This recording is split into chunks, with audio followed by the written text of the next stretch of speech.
পড়লে কোনো গুনাহ তো নাই, বরংস ইমান মজবুত হয়, দুনিয়া আখেরাতের নিয়ামত আল্লাহ বরাদ্দ দেয়।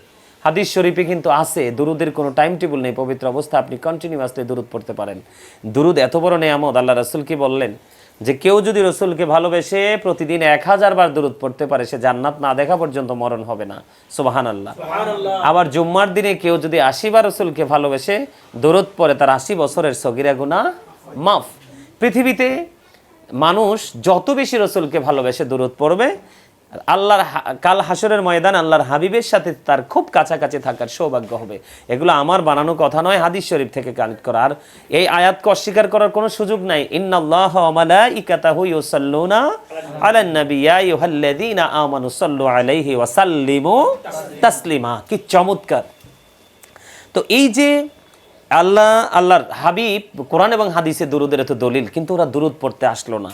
কিন্তু হুজুর ওরা বেদাত মনে করে দুরুদ পড়লো না, জিকির করলো না, কিন্তু আমার থেকে খাবারও খেলো, আমার থেকে হাদিয়াও নিয়ে গেল।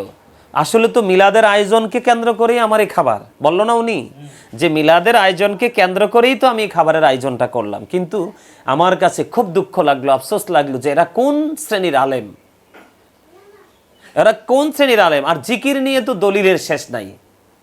সায়েন্টিফিকদের কি বক্তব্য? জিকা ইজ দ্য হার্ট মেডিসিন, জিকির হার্টের ঔষধ। আর আল্লাহর কোরআন কি বলে? যে ফাযকুরুনি আযকুরুকুম, remember me then I will remember you. তোমরা আমাকে স্মরণ করো, আমি তোমাদেরকে স্মরণ করব। আল্লাহর কোরআন কি এখানেই থেমে গেছে? না। ফাযকুরুল্লাহা কিয়ামান ওয়া কুউদান ওয়া আলা সুনুবিকুম, তোমরা দাঁড়িয়ে দাঁড়িয়ে জিকির করো, বসে জিকির করো, শুয়ে জিকির করো, এখানেই থেমে গেছে? না। ইয়া আইয়ুহাল্লাযীনা আমানু যকুরুল্লাহা যিকরান কাসীরা ওয়া সাব্বিহুহু বুকরাতা ওয়া আসীলা। আল্লাহ ইমানদারকে ডেকে বলেছেন তোমরা বেশি বেশি করে জিকির করো, সকাল থেকে সন্ধ্যা আল্লাহর পবিত্রতা ঘোষণা করো। এত দলিল থাকার পরেও আরো অনেক আলোচনা করা যাবে করলে, কোরআন থেকে হাদিস থেকে জিকির নিয়ে। জিকির তো আল্লাহর কাছে এত জিকির, আল্লাহর স্মরণের মতো নিয়ামত কি কিছু আছে? পৃথিবীটা দিন দিন এতটা ইসলাম মানে কি বলবো, ইসলামের বিপরীত দিকে চলে যাচ্ছে, বিশেষ করে মুসলমান। তো আসলে আমাদের সবার উচিত এইভাবে, প্রত্যেকের উচিত, আমি মনে করি প্রত্যেকের উচিত, প্রত্যেকের বাড়ি বাড়ি যদিও সম্ভব না হয়, ঘরে ঘরে যদিও সম্ভব না হয়, আমি মনে করি প্রত্যেকটা পিতামাতা তার সন্তানকে নিজ নিজ দায়িত্বে এই জান্নাতের বাগানে বসার মতো, তাদেরকে জান্নাতের বাগানের দিকে ধাবিত করার মতো সেই পরিবেশ তৈরি করে দেওয়া আমি মনে করি অনেক বেটার। কারণ একেবারে যুব সমাজ একেবারে মানে ধ্বংস হয়ে যাচ্ছে, বিশেষ করে ইয়াং জেনারেশন। এরা ভদ্রতা, নম্রতা, মানে কি বলবো, কোনো ধরনের মানে মার্জিত যে একটা শব্দ, এই শব্দটা মনে হয় যে আমাদের মধ্য থেকে মানে হারিয়ে যাচ্ছে। ভাষাগত শালীনতা, পোশাক আশাকের শালীনতা, ধর্মীয় যে শিষ্টাচার, এবং কি বলবো মানে, আর আসলে এই বিষয়গুলো নিয়ে কথা বললে আসলে পিতামাতার দিকেই মানে নেগেটিভ আঙ্গুলটা চলে যায়, নেগেটিভ ইঙ্গিতটা পিতামাতার দিকেই করতে হয়। কারণ পিতামাতা যদি সন্তানকে সঠিক পথে মতে চলার তৌফিক যদি দান করতে, পিতামাতা যদি সন্তানকে সঠিক পথে মতে চলার জন্য যে ইনস্ট্রাকশন যদি কন্টিনিউয়াসলি তারা দিয়ে থাকতো, তাহলে কিন্তু আসলে আমাদের এই যুব সমাজ, আমাদের আজকের এই পরিস্থিতি দেখতে হতো না। চতুর্দিকে অন্ধকার ছাড়া কিছুই দেখতে পাই না আমরা। তো সেজন্য আমি সবাইকে বিনীতভাবে অনুরোধ করব যে আমরা যেন, আর বিশেষ করে মিলাদ তো উঠেই যাচ্ছে, মিলাদ তো নাই বললেই চলে। আমরা যারা আহলে সুন্নাত ওয়াল জামাতের অন্তর্ভুক্ত নগণ্য গোলাম যারা আছি, আমরা আসলে সর্বোচ্চ চেষ্টা করছি মিলাদকে জীবিত রাখার জন্য। আর এখন আমাদের যেই সুন্নি জামাতের যে আলেম ওলামা, এরাও কেমন জানি কমার্শিয়াল হয়ে গেছে, মানে মুসল্লিদের মনে অনেক কষ্ট। যেমন আমি একটা কথা যদি বলি, না বললেই নয়, আমরা ইয়াতে গেলাম, সুয়াগাজীর ওইদিকে গেলাম, প্রবাস থেকে একজন মানে আমার খুব ভক্ত আর কি, ওনার ওয়াইফ, ওনার ফ্যামিলি পরিবার সবাই খুব ভক্ত, কিন্তু ওই আশেপাশে সবগুলো মানুষ হচ্ছে মানে আমাদের এগেনিস্ট পার্টি, যেটা একদম না বললেই নয়। তারপরও আমি গেছি ওখানে মিলাদ পড়ার জন্য। তো অবাক লাগলো যে মিলাদে কোরআন তেলাওয়াত করা হয়, দুরুদ পড়া হয়, জিকির করা হয়। তোমরা যদি ভালো না লাগে ক্যাম করতে ক্যাম করো না, কিন্তু আমার কাছে অবাক লাগলো সেটাই যে আমরা কিন্তু মিলাদ পড়ছি, কোরআন তেলাওয়াত করছি, দুরুদ, জিকির, আজকার সব করলাম, কিন্তু ওই মানুষগুলো ওরাও কিন্তু আমাদের মতো দাড়িওয়ালা, টুপিওয়ালাই, পাগড়িওয়ালা, ওরা কিন্তু ওই মিলাদে অ্যাটেন্ড করলো না, তোরা দূরে বসে রইলো। কি করলো তোমার মনে আছে? তোমার মনে আছে যে আমরা মিলাদ, দুরুদ, জিকির, মানে এগুলোর তো দলিলের শেষ নাই, আমরা এগুলো করলাম, কিন্তু ওই মানুষগুলো আমাদের দুরুদ মিলাদে কিন্তু যুক্ত হয় নাই, কিন্তু ওরা ইচ্ছে মতো অত্যন্ত তৃপ্তি সহকারে কিন্তু খাবার খাইলো।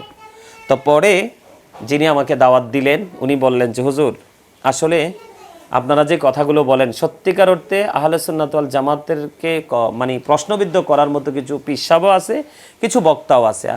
আমি বললাম তো তাদের কারণে তো গোটা টিমকে অভিযুক্ত করা তো উচিত হবে না, হবে না। তো উনি একটা কথা অত্যন্ত দুঃখের সাথে আমার সাথে শেয়ার করলো যে হুজুর, ওনারা, আমি দাওয়াত দিলাম, আমি ওনাদেরকে হাদিয়াও দিলাম, ওনারা হাদিয়াও নিল, আমার ঘর থেকে খাবারও খাইলো, কিন্তু হুজুর আমার ঘরে মিলাদে দোয়াতে তারা অংশগ্রহণ করলো না। অবাক লাগলো আমার কাছে যে তারা কোন কিতাব পড়ে আলেম হয়েছে। আমরা তো সাধারণ মানুষ, আমরাও তো বুঝি যে দুরুদ নবীর প্রেমে পড়লে কোনো গুনাহ তো নাই, বরংস ইমান মজবুত হয়, দুনিয়া আখেরাতের নিয়ামত আল্লাহ বরাদ্দ দেয়। হাদিস শরীফে কিন্তু আছে, দুরুদের কোনো টাইম টেবিল নেই, পবিত্র অবস্থা আপনি কন্টিনিউয়াসলি দুরুদ পড়তে পারেন। দুরুদ এত বড় নিয়ামত, আল্লাহ রাসূল কি বললেন যে কেউ যদি রসুলকে ভালোবেসে প্রতিদিন 1000 বার দুরুদ পড়তে পারে, সে জান্নাত না দেখা পর্যন্ত মরণ হবে না। সুবহানাল্লাহ। আবার জুম্মার দিনে কেউ যদি 80 বার রসুলকে ভালোবেসে দুরুদ পড়ে, তার 80 বছরের সগীরা গুনাহ মাফ। পৃথিবীতে মানুষ যত বেশি রসুলকে ভালোবেসে দুরুদ পড়বে, আল্লাহর কাল হাসরের ময়দান আল্লাহর হাবিবের সাথে তার খুব কাছাকাছি থাকার সৌভাগ্য হবে। এগুলো আমার বানানো কথা নয়, হাদিস শরীফ থেকে কানেক্ট করা। আর এই আয়াতকে অস্বীকার করার কোনো সুযোগ নাই। ইন্নাল্লাহা ওয়া মালাইকাতাহু ইউসাল্লুনা আলান নবী ইয়া আইয়ুহাল্লাযীনা আমানু সাল্লু আলাইহি ওয়া সাল্লিমু তাসলিমা। কি চমৎকার! তো এই যে আল্লাহর হাবিব কোরআন এবং হাদিসে দুরুদের এত দলিল, কিন্তু ওরা দুরুদ পড়তে আসলো না। কিন্তু হুজুর, ওরা বেদাত মনে করে দুরুদ পড়লো না, জিকির করলো না, কিন্তু আমার থেকে খাবারও খেলো, আমার থেকে হাদিয়াও নিয়ে গেল। আসলে তো মিলাদের আয়োজনকে কেন্দ্র করেই আমার এই খাবার, বললো না উনি যে মিলাদের আয়োজনকে কেন্দ্র করেই তো আমি খাবারের আয়োজনটা করলাম। কিন্তু আমার কাছে খুব দুঃখ লাগলো, আফসোস লাগলো যে এরা কোন শ্রেণীর আলেম, এরা কোন শ্রেণীর আলেম। আর জিকির নিয়ে তো দলিলের শেষ নাই। সায়েন্টিফিকদের কি বক্তব্য? জিকির ইজ দ্য হার্ট মেডিসিন, জিকির হার্টের ওষুধ। আর আল্লাহর কোরআন কি বলে? যে ফাযকুরুনি আযকুরুকুম, remember me then I will remember you. তোমরা আমাকে স্মরণ করো, আমি তোমাদেরকে স্মরণ করব। আল্লাহর কোরআন কি এখানেই থেমে গেছে? না। ফাযকুরুল্লাহা কিয়ামান ওয়া কুউদান ওয়া আলা সুনুবিকুম, তোমরা দাঁড়িয়ে জিকির করো, বসে জিকির করো, শুয়ে জিকির করো। এখানেই থেমে গেছে? না। ইয়া আইয়ুহাল্লাযীনা আমানু যকুরুল্লাহা যিকরান কাসীরা ওয়া সাব্বিহুহু বুকরাতাও ওয়া আসীলা। আল্লাহ ইমানদারকে ডেকে বলেছেন তোমরা বেশি বেশি করে জিকির করো, সকাল থেকে সন্ধ্যা আল্লাহর পবিত্রতা ঘোষণা করো। এত দলিল থাকার পরেও আরো অনেক আলোচনা করা যাবে করলে, কোরআন থেকে হাদিস থেকে জিকির নিয়ে। জিকির তো আল্লাহর কাছে, এত জিকির আল্লাহর স্মরণের মতো নিয়ামত কি কিছু আছে? তা আমরা এত দূর থেকে গেলাম, কিন্তু ওরা দুরুদ পড়লো না, জিকির করলো না, কিন্তু ওনার এখানে অত্যন্ত তৃপ্তি সহকারে খাবারও খেলেন, ওনার কাছ থেকে হাদিয়া নিলেন। উনি আমাকে বললেন হুজুর, তারা কি খাবার খাওয়া হাদিয়া নেওয়াটা কি উচিত হলো আমার কাছ থেকে?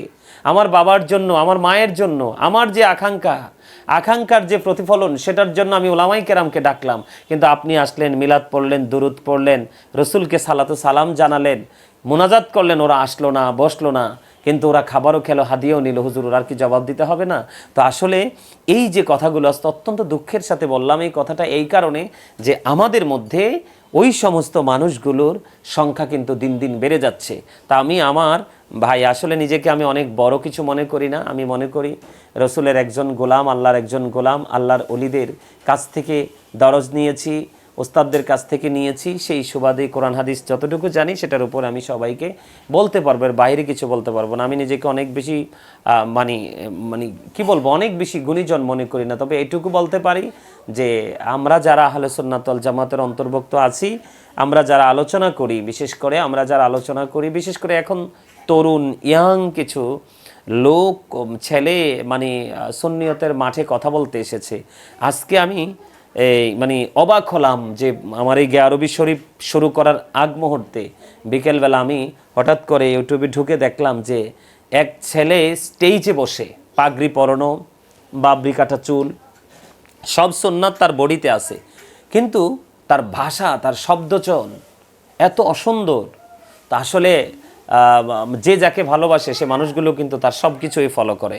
তো এখন ওই সমস্ত বক্তা যারা, আলোচক যারা মাঠে কথা বলছে, তারা যদি এইভাবে কথা বলে, আসলে বর্তমান যে প্রজন্ম, বর্তমান যে প্রেক্ষাপট, আমরা এই প্রেক্ষাপটকে ঘিরে আমরা কি মেসেজ দিতে পারছি? আমরা মেসেজ দিতে পারছি না। তো আসলে আফসোস লাগে, আমাদের জুনিয়ররা যারা, ছোটরা যারা আলোচনা মানে করবে, তারা কিন্তু আসলে আলোচনাটা কিভাবে করতে হয়, মানুষকে কিভাবে সন্তুষ্ট করতে হয়, এবং দর্শক যারা আলোচনা মাহফিলের আয়োজন করছে তারা কি চায়, এই ফালস বোঝার মতো সেই মানসিকতা যদি একজন আলোচকের না থাকে, সে আসলে কখনোই গ্রহণযোগ্যতা সে পাবে না আলোচনার জগতে। তো আমি আমার যারা ছোট ভাইয়েরা যারা আছে, ইয়াং জেনারেশন যারা আছে, বিশেষ করে সুন্নিয়তের মাঠে কথা বলার জন্য হচ্ছে, সবাইকে বলবো আপনারা একটু ভালো করে স্টাডি করবেন। আমি যদি আমার কথা বলি, এখনও যদি বলি, I like to study for help আদার, আমি এটাকে পছন্দ করি, আমি পড়তে পছন্দ করি, জানতে পছন্দ করি, জানাতে পছন্দ করি। তা আমি আমার ছোটো ভাইদেরকে এটুকুই বলবো, মানে মুখস্থ করে আর কতদিন চলা যায়, কি করা যায়?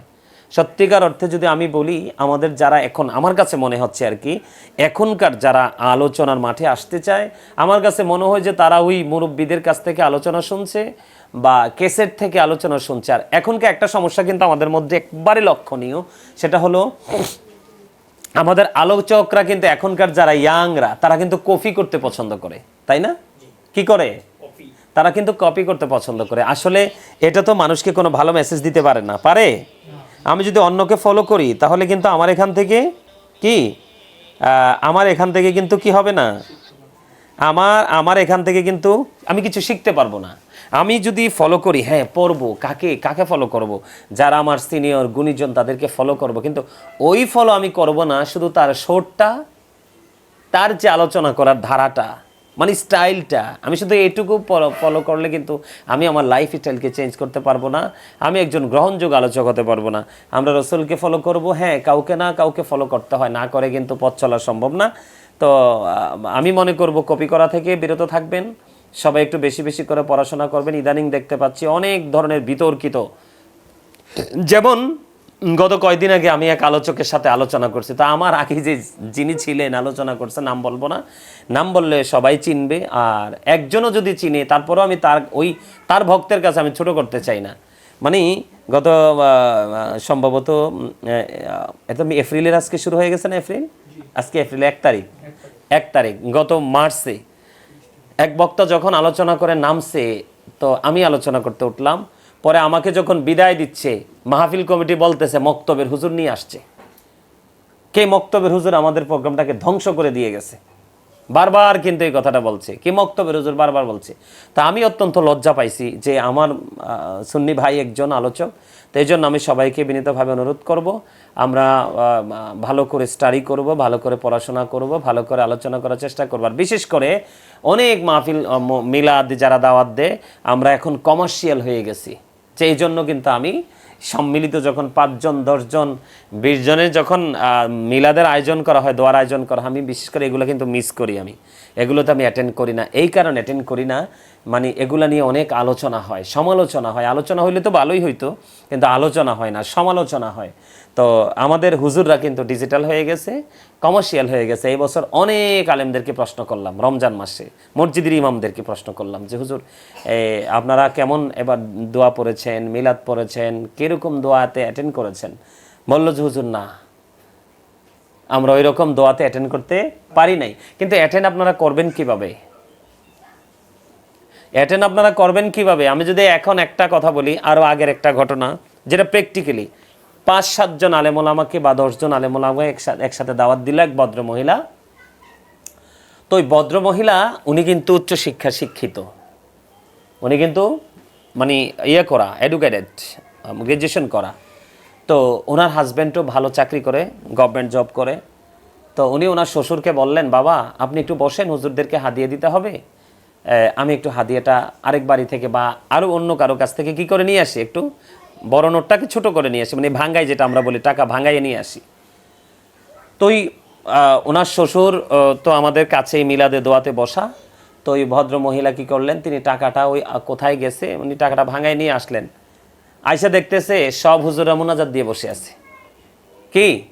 সব হুজুররা মোনাজাত দিয়ে বসে আছে। আমার এখনো কানে সে আওয়াজ বাজে, ভদ্রমহিলা একটু রাগান্বিত হয়েছে, মানে তার মনে একটু কষ্ট লাগছে যে এতজন আলেমকে দাওয়াত দিলাম রমজান মাসে, আমি এত খাবারের আয়োজন করলাম, তাদের জন্য ভালো একটা হাদিয়া বরাদ্দ দিলাম, কিন্তু আমি এসে দেখলাম যে হুজুররা মোনাজাতটা পর্যন্ত আমার মানে মানুষ তো অপেক্ষা করে যে সাহেবে দাওয়াতের পক্ষে কে আছে, ভেতরে যদি মা বোনেরা কেউ থাকে তারাও যেন দোয়াতে অংশগ্রহণ করতে পারে, তারা আমার জন্য অপেক্ষা করলো না, তারা কি দোয়াটা শেষ করে ফেললো। তখন আমি একজন হাফিজ সাহেবকে বললাম, হাফিজ সাহেব আচ্ছা ওই ভদ্র মহিলার আওয়াজটা কি পাইছেন? উনি বলছে বাবা, মানে শ্বশুরকে ডাক দিয়ে বলছে বাবা ও মিলাদ কি শেষ, মানে একটু মানে মনে হয় যে 2-3 আলিফ টান দিয়ে বলছে। তা আমার কাছে অত্যন্ত মানে লজ্জাজনক মনে হয়েছে। তারপরে একজন হাফিজ সাহেবকে বললাম যে হাফিজ সাহেব আসলে কি উনি কি মিলাদ শেষ এই কথাটা বলছে নাকি ওনার ক্ষোভ তিনি ঝাড়ছে? হুজুর আমার কাছে মনে হয়েছে উনি একটু রাগান্বিত, উনি ক্ষোভ ঝাড়ছে।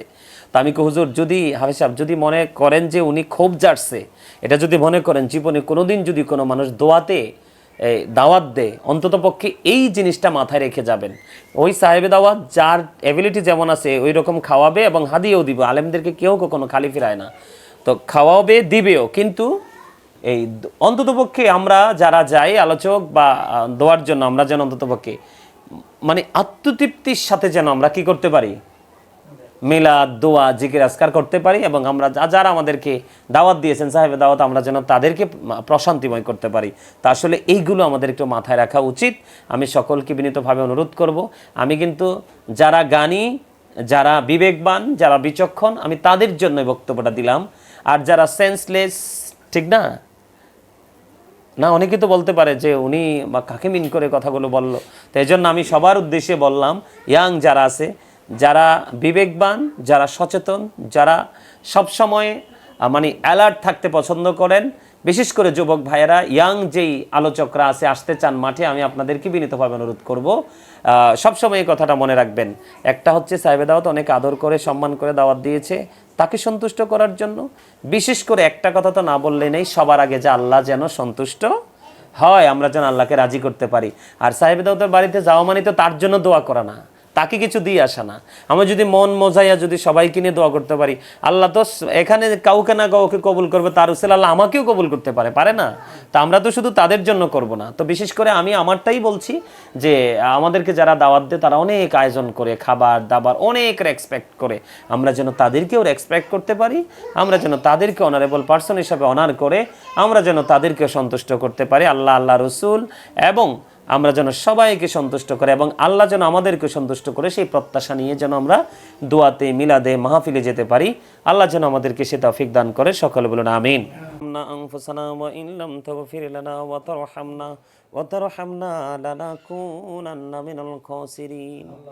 ربنا فاغفر لنا ذنوبنا وكفر عنا سيئاتنا وتوفنا مع الأبرار الہی تو طبیب اولاد وہی مری جو درد دل عاشقی کا مرج کافی تیری ہے دیدار ہے الہی باقی بنی فاطمہ کے بر کولی ایمان کو نام خاتمہ اللہم ورزقنا زیارت النبی আল্লাহুম্মা আরজুকনা শাফাআতান নবী ইয়া রাব্বাল আলামিন। আমি তোমার এক গোলাম গো আল্লাহ।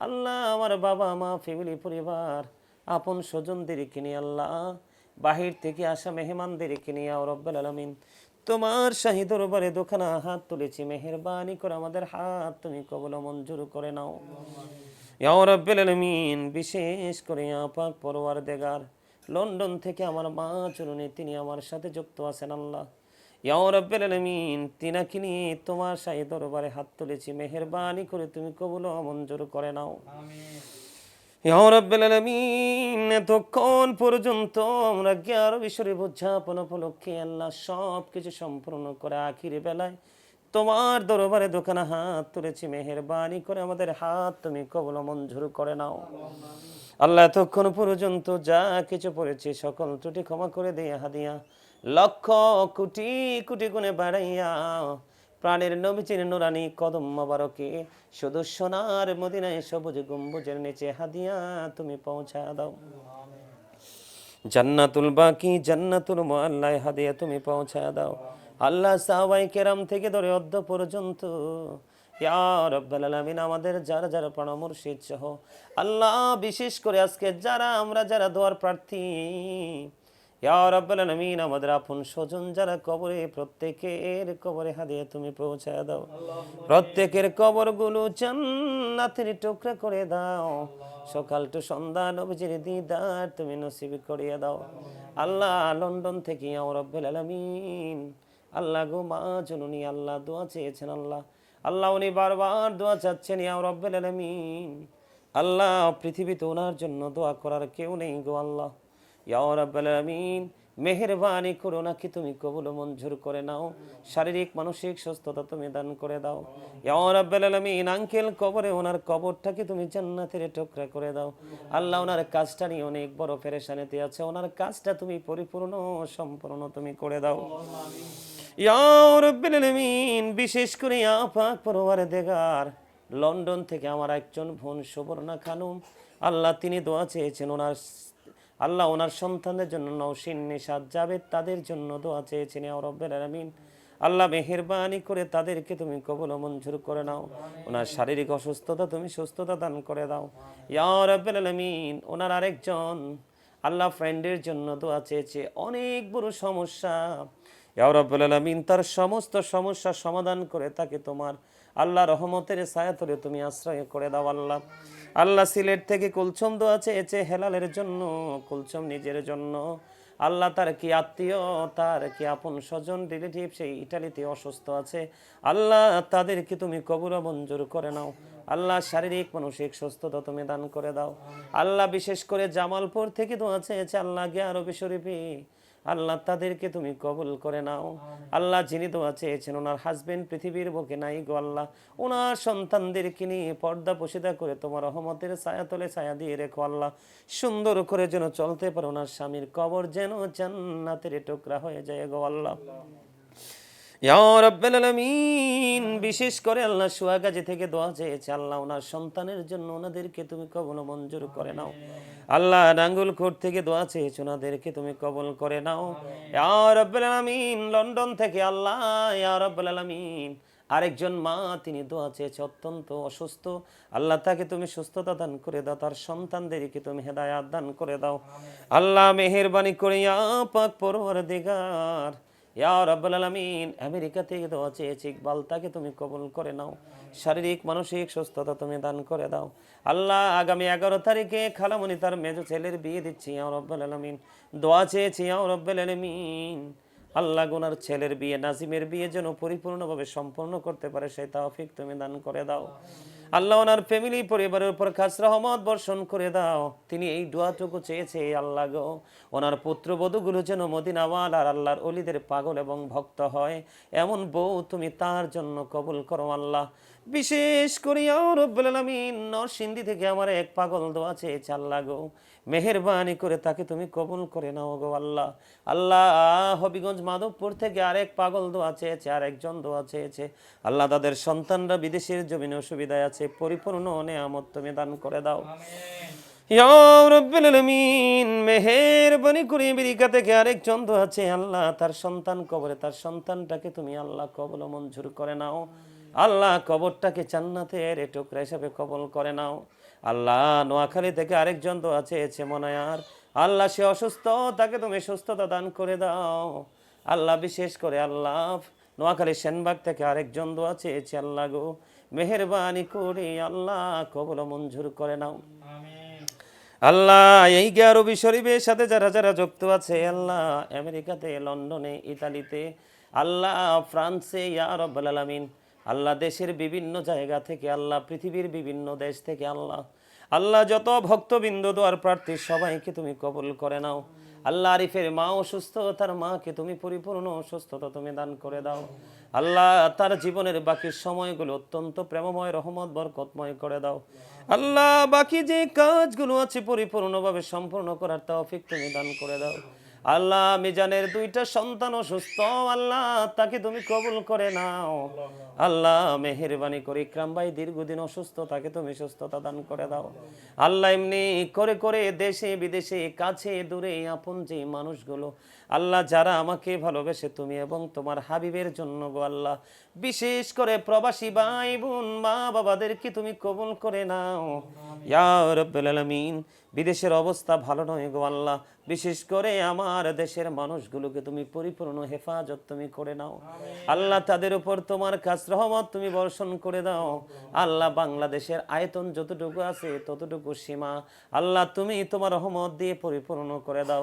বিশেষ করে ইয়া রাব্বুল আলামিন ইরানের দিকে সাদা সাদা শকুনগুলো, যেই শকুনগুলো ওই 61 হিজরিতে আমার নবীর কলিজার টুকরাকে আল্লাহ নির্মমভাবে কারবালার ময়দানে শহীদ করে দিয়ে নির্মম ইতিহাস তৈরি করেছে আল্লাহ। সাদা সাদা শকুন এই কুকুরগুলো আল্লাহ পাগল হয়ে গেছে, পারমাণবিক বোমা ছাড়ার জন্য পরিকল্পনা করছে নাকি ইয়া রাব্বুল আলামিন। শুধু ইরান নয়, গোটা পৃথিবীর মুমিন মুসলমানকে তুমি হেফাজত করে নাও আল্লাহ গো। গোটা বিশ্বের মুসলিম যেন ঐক্যবদ্ধ হয়ে ওই নবীর দুশ্মন অলির দুশ্মন ইসলামের দুশ্মনদেরকে প্রতিহত করতে পারে সেই তৌফিক তুমি দান করে দাও আল্লাহ। বিশেষ করে মুসলমানের ঈমান আকীদা ঠিক নাই ইয়া রাব্বুল আলামিন, আমরা যেন আমাদের আকীদাকে ঠিক করে পথ চলতে পারি সেই তৌফিক তুমি দান করে দাও আল্লাহ গো। আমার ভাইগুলা বিদেশের জমিনে তাদেরকে পরিপূর্ণ হেফাজত তুমি করে দাও, শারীরিক মানসিক সুস্থতা তুমি দান করে দাও আল্লাহ। তাদের রিজিক যদি ওই বিদেশের জমিনে যদি ফুরিয়ে যায় সশরীরে শারীরিক মানসিক সুস্থ অবস্থায় অক্ষত অবস্থায় যেমন করিয়া রাব্বুল আলামিন অনেক কষ্ট করে পরিশ্রম করেছি আল্লাহ, বিদেশে পাঠিয়েছে আল্লাহ, তারা যেন সুন্দর সুষ্ঠুভাবে ওই দেশে রিজিক যদি শেষ হয়ে যায় বাংলার জমিনে যেন ফিরে আসতে পারে সে তৌফিক তুমি দান করে দাও আল্লাহ। আপন স্বজন প্রিয়জন আমাদের আপন স্বজন ছাড়া সবাইকে কবুল করে নাও আল্লাহ। বাংলাদেশের মানুষগুলো কেমন জানি হিংসাত্মক হয়ে উঠেছে আল্লাহ, হিংসাত্মক মনোভাব থেকে বের হয়ে আসার তৌফিক তুমি দান করে দাও, অহংকার থেকে আল্লাহ কৃপণতা থেকে বের হয়ে আসার তৌফিক তুমি দান করে দাও। গরিব দুঃখী অসহায় মানুষের পাশে আল্লাহ নিবেদিত প্রাণ হিসেবে নিজেদেরকে আল্লাহ বিলিয়ে দেওয়ার তৌফিক তুমি দান করে দাও আল্লাহ। বিশেষ করে ইয়া রাব্বুল আলামিন আমার মনের ঘরে অনেক কথা অনেক আশা ইয়া রাব্বুল আলামিন, আমার মা বাবা স্ত্রী সন্তান ভাই ব্রাদার আল্লাহ আপন স্বজন সবাইকে তুমি কবুল করে নাও। বিশেষ করে ইয়া রাব্বুল আলামিন আল্লাহ চট্টগ্রাম থেকে পাবেল চৌধুরী দোয়া চেয়েছে এবং এই আরবি শরীফের সাথে যুক্ত আছে পাবেল চৌধুরীকে তুমি কবুল করে নাও আল্লাহ। তার বাবা কবরে তার বাবার কবরটা জান্নাতের টুকরা করে দাও ইয়া রাব্বুল আলামিন। বিশেষ করে কিছুদিন আগে তার বড় ভাই মরহুম নাসির উদ্দিন সাহেব পৃথিবী থেকে বিদায় হয়েছে, আমি সহ গিয়ে দাফন করে এসেছি আল্লাহ গো। ওই নাসির ভাইয়ের কবরটাকে তুমি জান্নাতের টুকরা করে দাও আল্লাহ। পাবেল চৌধুরীর শারীরিক মানসিক সুস্থতা তুমি দান করে দাও, তার উপর তোমার খাস রহমত বর্ষণ করে দাও ইয়া রাব্বুল আলামিন। তার বিজনেসটাকে ডেভেলপ করে দাও, অনেক দূর এগিয়ে নিয়ে যাওয়ার তৌফিক তুমি দান করে দাও আল্লাহ। সে আমার সাথে ধর্মীয় বিষয় নিয়ে আল্লাহ দিনের কাজে নিজেকে বিলিয়ে দিতে চায়, সে বিলিয়ে দেওয়ার মতো সেই শারীরিক মানসিক আর্থিক সক্ষমতা তুমি অনেক বেশি বাড়িয়ে দাও ইয়া রাব্বুল আলামিন। তার মা দুনিয়ার বুকে অসুস্থ আল্লাহ, ওনাকে তুমি সুস্থতা দান করে দাও আল্লাহ। তার ভাই বেরাদর আপন স্বজন আল্লাহ সবাইকে তুমি কবুল মঞ্জুর করে নাও আল্লাহ। মেহেরবানি করে আবার দরখাস্ত করে দিলাম গো আল্লাহ, মেহেরবানি করে আমাদেরকে তোমার প্রিয় বান্দাদের অন্তর্ভুক্ত তুমি করে নাও আল্লাহ। শারীরিক মানসিক সুস্থতা তুমি আমাকে দান করে দাও, গোটা বিশ্বের কাছে যেন তোমার এবং তোমার হাবিবের প্রেমময় বক্তব্যগুলো তুলে ধরতে পারি সে তৌফিক তুমি দান করে দাও, হায়াতের মধ্যে তুমি বারাকাত দান করে দাও আল্লাহ। আগামীকাল প্রোগ্রামে চলে যাব, বিশাল প্রোগ্রাম গো আল্লাহ। ওই প্রোগ্রামে আল্লাহ সুন্দর প্রেমময় আলোচনা করে যেন মানুষগুলোকে দিনের দিকে দাবিত করতে পারে সেই তৌফিক তুমি দান করে দাও আল্লাহ। বিগত যে নিয়ে আলোচনা করেছি আলোচনাগুলো অনলাইনে চলে আসবে, মানুষ যেন আলোচনা শুনে হেদায়েতের পথে আসে সেই ব্যবস্থা করে দাও। আগামী যে প্রোগ্রামগুলো আছে সবগুলো প্রোগ্রাম সুন্দরভাবে করার তৌফিক তুমি দান করে দাও। বিশেষ করে ইয়া রাব্বুল আলামিন মেহেরবানি করে ইয়া পাক পরওয়ারদিগার আল্লাহ গো, স্পেশাল ভাবে ঈশা দোয়া চেয়েছেন, আল্লাহ ইতালি থেকে ঈশাকে তুমি কবুল করে নাও। সুজাল দোয়া চেয়েছেন, সুজালকে তুমি কবুল করে নাও। আল্লাহ ইয়া রাব্বাল আলামিন, আমেরিকা থেকে আমার এক বোন দোয়া চেয়েছে, আল্লাহ গো তার 2টা কন্যা সন্তান তুমি কবুল করে নাও। আল্লাহ ইয়া রাব্বাল আলামিন, তাদেরকে তোমার প্রিয় বান্দা বান্দীদের অন্তর্ভুক্ত করে নাও। আকবার আল্লাহ গো ইকবালকে তুমি কবুল করে নাও। এমনি করে করে আল্লাহ ইয়া রাব্বাল আলামিন, লন্ডন থেকে এসেছে আমাকে আল্লাহ ইয়া রাব্বাল আলামিন আমার কাছে দোয়া চেয়েছেন, সিলেটের জমিনে ওনার সন্তানদেরকে ওনাকে সবাইকে কবুল করে নাও। ইয়া পাক পরওয়ারদিগার মেহেরবানি করে আজকের 11 শরীফের নিয়ামত আমাদের সবাইকে তুমি দান করো। আল্লাহ আমার মা বাবাকে শারীরিক মানসিক সুস্থতা দান করে দাও। আল্লাহ ভাই বোন স্ত্রী সন্তান সবাইকে সুস্থতা দান করে দাও। ঈমান ইসলামী জিন্দেগি তুমি দান করে দাও। পৃথিবীতে যতদিন বাঁচবো ততদিন যারা ঈমান আমল নিয়ে বাঁচতে পারে সেই তৌফিক তুমি দান করে দাও। ইয়া রাব্বাল আলামিন, যেই জায়গায় তোমার রহমত তোমার বরকত নাই গো আল্লাহ গো, পৃথিবীর সব মানুষ গেলেও আমি অদমকে তোমার রহমত শূন্য জায়গায় কোনোভাবেই তুমি নিও না গো আল্লাহ। আল্লাহ গো আল্লাহ, তোমার প্রতি কৃতজ্ঞ থেকে তোমার গোলামি করে ঈমান আমল নিয়ে বাঁচতে চাই গো আল্লাহ। বিশেষ করে আমাদের সবাইকে তুমি সেই পথের প্রতীক হিসেবে কবুল করে নাও। রব্বানা ফাগফির লানা যুনুবানা ওয়া কাফির আন্না সাইয়্যাতিনা ওয়া তাওফানা মাআল আবরার। রব্বিরহামহুমা কামা রব্বায়ানি সগীরা। রব্বিরহামহুমা কামা রব্বায়ানি সগীরা। ইয়া রাব্বাল আলামিন, আখির বেলায় আবারও দরখাস্ত করে দিলাম মালিক আল্লাহ গো, লন্ডন থেকে যে মা জননী হাত তুলেছি ইয়া রাব্বাল আলামিন, ওনাকে তুমি কবুল করে নাও, শারীরিক মানসিক সুস্থতা দান করে দাও। আল্লাহ ওনার যে কাজ এটাকে পরিপূর্ণভাবে রহমত বরকত দিয়ে খুব তাড়াতাড়ি সম্পন্ন করে দাও। এমনি করে করে আল্লাহ যেই মানুষগুলো যে সমস্যায় ভুগছে সকল সমস্যার সমাধান তুমি করে দাও। মৃত্যুর বিছানায় যেদিন শুইব ইয়া রাব্বাল আলামিন, সেই দিন আসার আগে আমাদের জীবনের গুনাহগুলি মাফ করে দিও আল্লাহ। প্রাণ ভরে সোনার মদিনা দেখার তৌফিক তুমি দান করে দিও। আর মধুর জবানে মধুর কালেমা জারি করে দিও, লা ইলাহা ইল্লাল্লাহু মুহাম্মাদুর রাসূলুল্লাহ।